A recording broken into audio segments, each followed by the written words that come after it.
Ինչ զիջումների մասին է խոսքը եւ արդյոք պետք են մեր զիջումներ եւ փոխզիջումներ առավել եւս։ Արցախի հարցը հայ ժողովուրդը լուծել է եւ այսօր էլ մեր այդ հարց լուծողների երիտասարդ զավակները հերթական անգամ ապացուցեցին, որ այդ լուծումը պահպանելու են եւ դա ակնհայտ է, որ երբեք մեր ժողովուրդը չի հանձնվելու եւ եթե ավելի սաստկանա հակամարտությունը, ապա հասնելու է այն կետին, որ Ադրբեջան պետությունը գոյություն չի ունենալ։ Այս իրավիճակում, երբ բացարձակապես կառավարման լծակներին տիրապետողները Վարչախումբը եւ նրանց տարբեր սատելիտներ բացարձակապես չեն արտահայտում հայ ժողովրդի կամքը, նախ լեգիտիմ չի այսօր Վարչախումբը, դա առաջին, եւ չի ներկայացնում է ժողովրդին, չի ներկայացնում է ազգային շահերը, դա ընդհանրապես գաղութային ադմինիստրացիա է, որ կառավարվում է ուժային կենտրոններից եւ ներկայացնում է նրանց շահերը Հայաստանը գրփել, թալանելու, հանձնելու դիմաց։ Բնականաբար այդ բանակցությունները ոչ մի արդյունք չեն կարող ունենալ։ Դա կարող է մեծ վնասներ բերել, այս process-ը առհասարակ, այս կեղծ կարգավորման process-ը առհասարակ մեզ կարող է վնասներ բերել այսպիսի հարձակումների, լարվածության աճման, այս արունակամության եւ այլ ձևեր։ Բայց ոչ երբեք լուծում։ Լուծումը հայ ժողովուրդը տվել է, ուղղակի մենք պետականորեն եւ մեզ համար եւ աշխարհի համար դա միջազգային իրավական ձևաչափի մեջ արձանագրելու կարիք ունենք։ Ինչը ֆիզիկապես հարցը լուծված է։ Իսկ բանակցությունները դուք այս ձևով տարածք հանձնելու, օտար զորք բերելու, էթնիկ կազմը փոխելու եւ այլ մեր կենսական շահերին դեմ ուղղված գործողություններ ներառող բանակցային առաջարկությունները արմատից պետք է մերժվեն եւ անտեսվեն։ Մենք բնականաբար չենք մերժում միջազգային կարգավորման մեխանիզմները, ընդհակառակը կողմ ենք դրան եւ ակնկալում ենք, որ երբ Հայաստանում մեր ժողովրդի կամքը եւ իշխանությունը կհաստատվի, այդ ժամանակ արդեն միջազգային դերակատարները, միջազգային կազմակերպությունները, ձևաչափերը կսկսեն ներդաշնակորեն աշխատել մեր ազգային շահը հաշվի առնելով։ Այս պահին մենք չունենք մեր ազգային շահը պաշտոնապես ներկայացնող կառավարություն, դրա համար էլ այս վիճակն է։ Դա է պատճառը նաեւ, որ մենք վաղուց արդեն խոսում ենք յուրային կառավարություն ձևավորելու մինչ այդ անցումային փուլում վստահության ժողովրդի վստահության կառավարություն ստեղծելու մասին, որը պետք է ապահովի արդար ընտրություններ եւ դրա հիման վրա արդեն ձևավորվի ազգային յուրային կառավարություն։ Սրա մասին է խոսքը, այսինքն արմատը հետեւյալ տեղում է, որ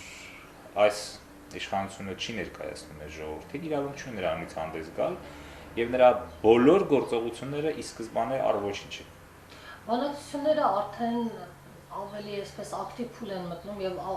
քաղաքական տարբեր շրջանակներում է արդեն ինտենսիվորեն այդ քննարկումները գնում։ Այս դեպքում եթե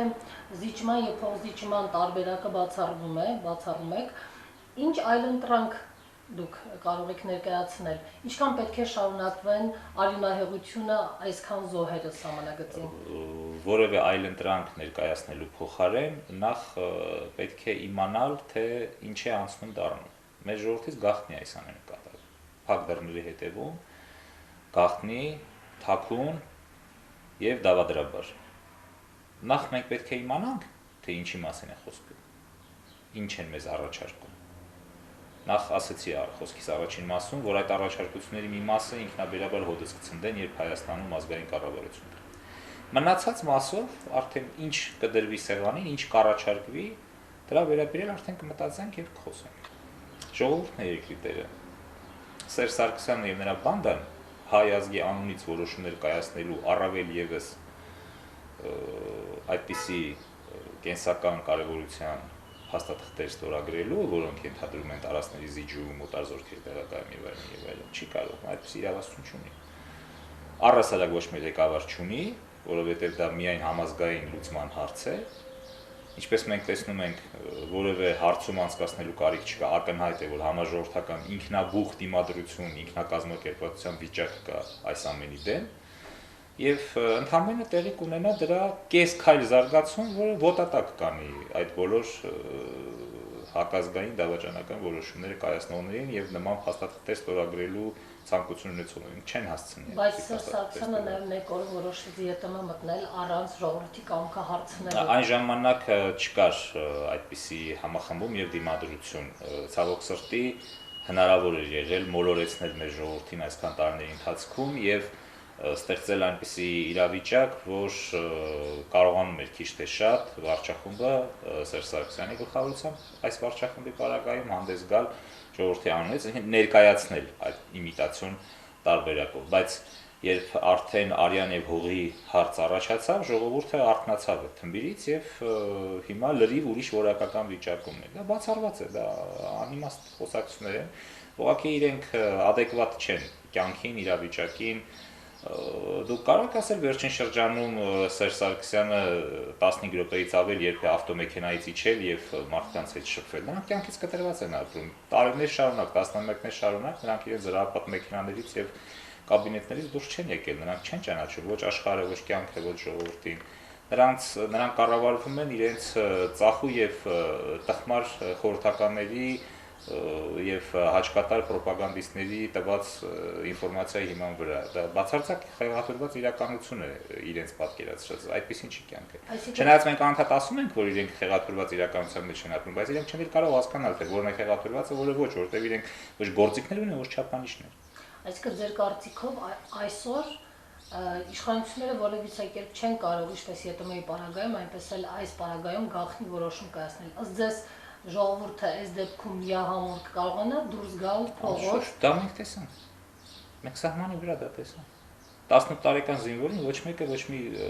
քարոզություն չէր արել, որ դու պետք է մնաս, պաշտպանես եւ այլն, երբ կառավարում չկա, կապ չկա, զինանթեր չկա,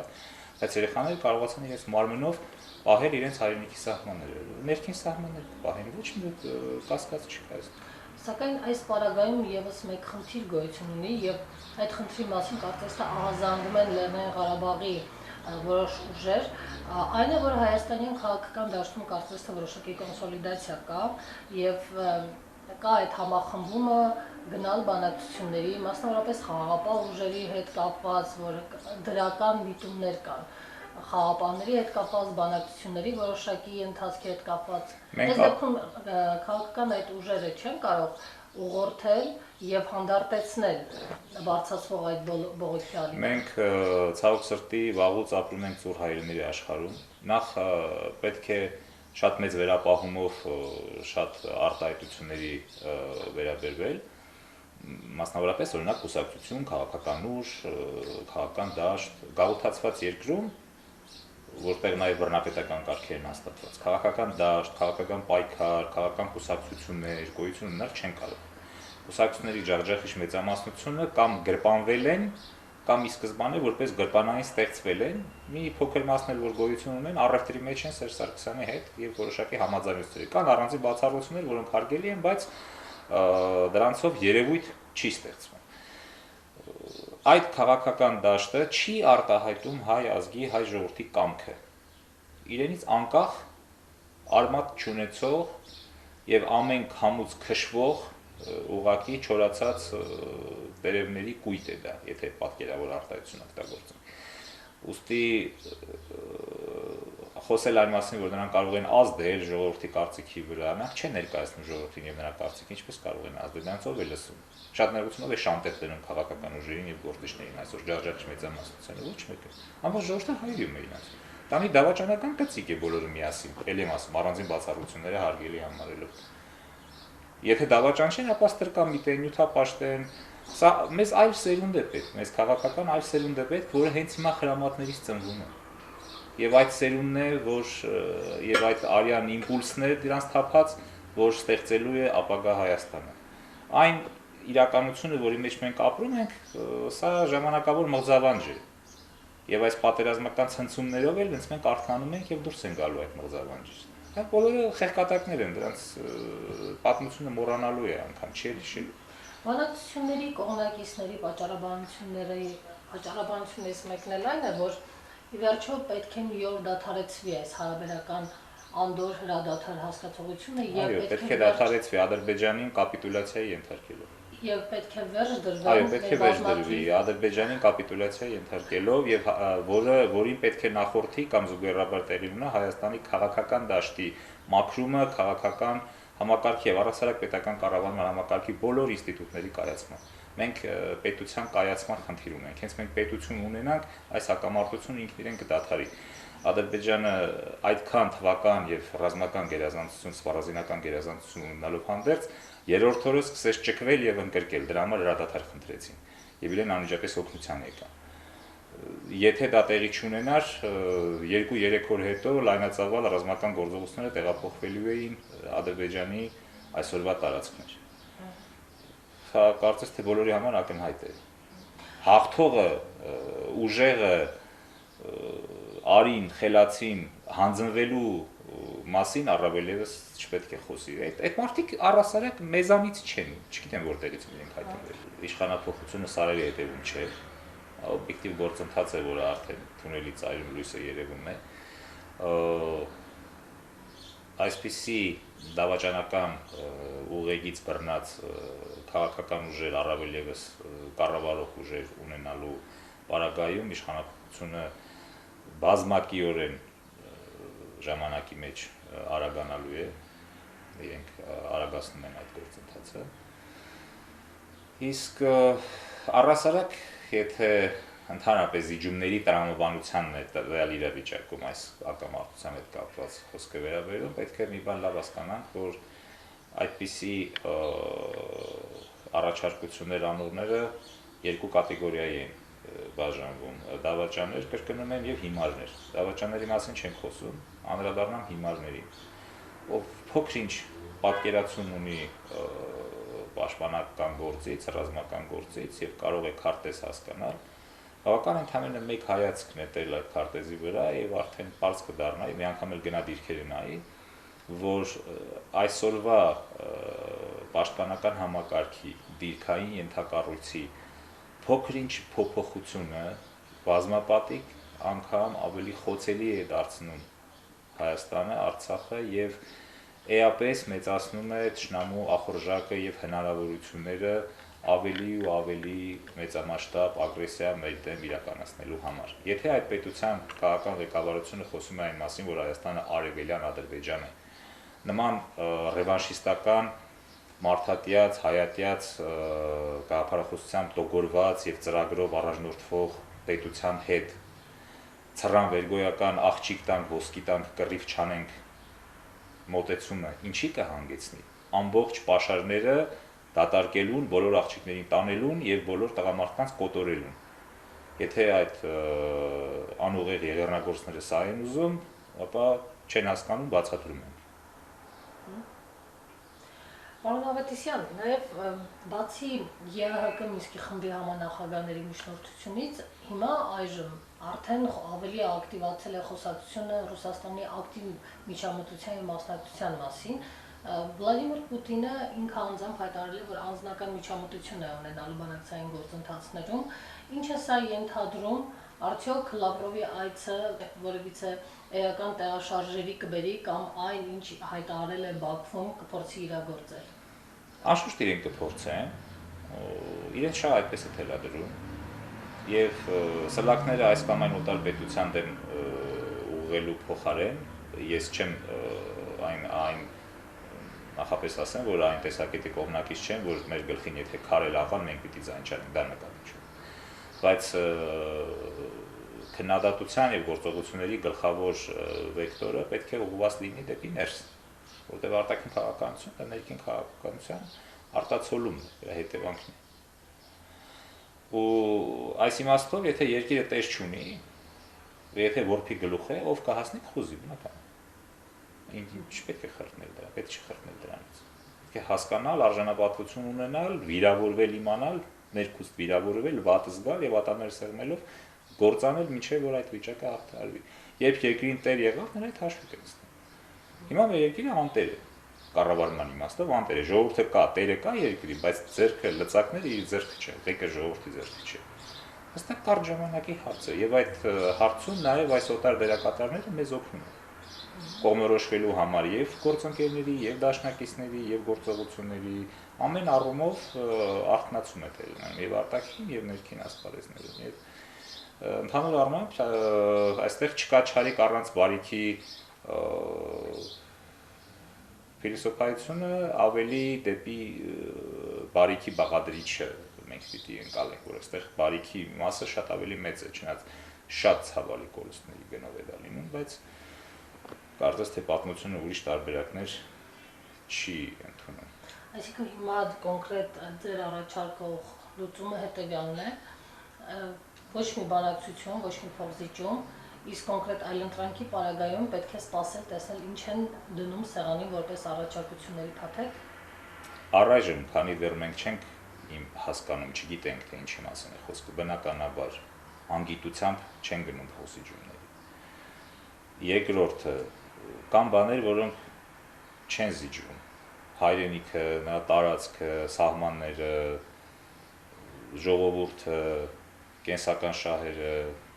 գերկարևոր ենթակառույցները չեն զիջում։ Դրանք կյանքի հիմքերն են այդ ազգի, եթե դու զիջում ես, ուրեմն դու կյանքդ ես տալիս, դու գնում ես դեպի մահ։ Բնականաբար դրանք չի կարելի զիջել։ Դրանից դուրս կարգավորման հետ կապված, մոնիտորինգային սխեմաներ ներդնելու, տարածաշրջանում խաղաղություն հաստատելու, ուժերի հավասարակշռության հետ կապված բանակցություններ եւ այլն, բնականաբար մենք խաղաղասեր ժողովուրդ ենք, խաղաղասեր պետություն պիտի լինենք եւ բանակցությունները անշուշտ պետք է ընդունենք եւ հասկանանք, թե ինչի մասին է խոսքը եւ մենք ինչ ենք անում։ Առայժմ մենք սուբյեկտ չենք։ Մեր անունից հանդես են գալիս եւ մեր մեջքի հետևում պայմանավորվածություններ են ձեռք բերում։ Սա դավադրություն է հայ ազգի նկատմամբ եւ դրա ռեակցիան ազգը տալու է։ Այդպես տեղի ունեցավ 88-94 թվականներին, եթե փորձեն նման բաներ անել, այդպես տեղի ունեն նաեւ հիմա։ Եվ հիմա, քանի որ մենք ունենք անկախության մեջ մեծացած զենքը ձեռքին իր հայրենիքը պաշտպանած, արդեն պաշտպանած եւ իր ընկերների արունը եղած երիտասարդություն, բացառված է, որ եւ ներքին դավադիրները եւ արտաքին ուժերը, որոնք կարծում են, թե մեր երկիրն անտեր է, որևէ արդյունքի հասնեն։ Մենք իրականում վերածնունդի վերելքի փուլ մտնող ժողովուրդ ենք եւ ասում եմ, առաջին ծիծեռնակները այդ երևույթի հենց այս երիտասարդների անզորած դիմադրությունն է։ Այսինքն, եթե իշխանությունները այնուամենայնիվ ականջալուր լինեն հասարակությանը եւ քաղաքական այն հատվածին, որոնք դեմ են փոխզիջումներին եւ իրավիճակը մնա այնպեսին, ինչպեսին հիմա է, այսինքն պարբերաբար խախտվող հրադադար, պարբերաբար լինող տեղի ունեցող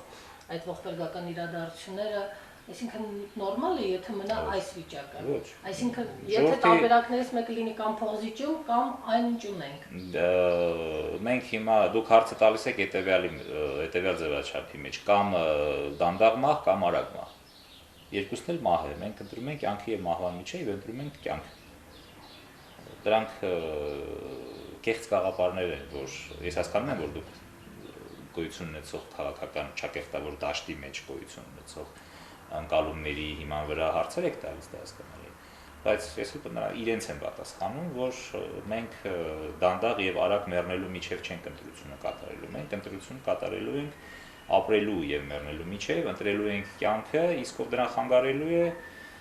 ես չեմ ուզում ոչ սպառնալի խոսքեր ասել, ոչ օրինակներ բերել։ Իսկ կյանքի ձևակերպումը ո՞րն է։ Որ մեր ժողովուրդը պետք է կարողանա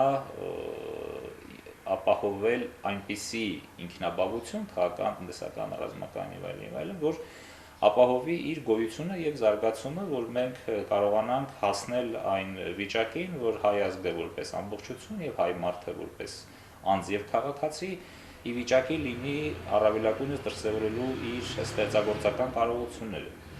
Եվ այդ իր ստեղծագործական կարողականության դրսևորման համար բնականաբար արդեն պայմաններ պետք է ստեղծվեն, մարդը պետք է արժանապատիվ ապրի, ազատ ապրի, պետք է իր երկրի տեր քաղաքացին լինի,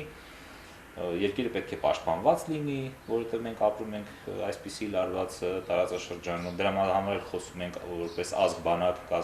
կազմակերպելու մասին, տարիներ առաջ ենք այդ մասին խոսել եւ անընդհատ ասում ենք, փառք Աստծո հիմա թեպետ մեզ հղում չեն տալիս, բայց շատերն են սկսել այդ մասը խոսել, էլի կարևոր է այսպես մենք պետք է վերածվենք տարածաշրջանային գործոնի առաջին հերթին։ Նախիջևանի խնդիրը պետք է լուծվի, որովհետև մինչև մենք գետից գետ Հայաստան չլինենք, ծովից ծով Հայաստանի մասին խոսակցությունները անհեթեթություն են։ Նախ գետից գետ լինենք, հետո կյանքը ցույց կտա։ Շատ բարի, շնորհակալ եմ ձեզ շատ։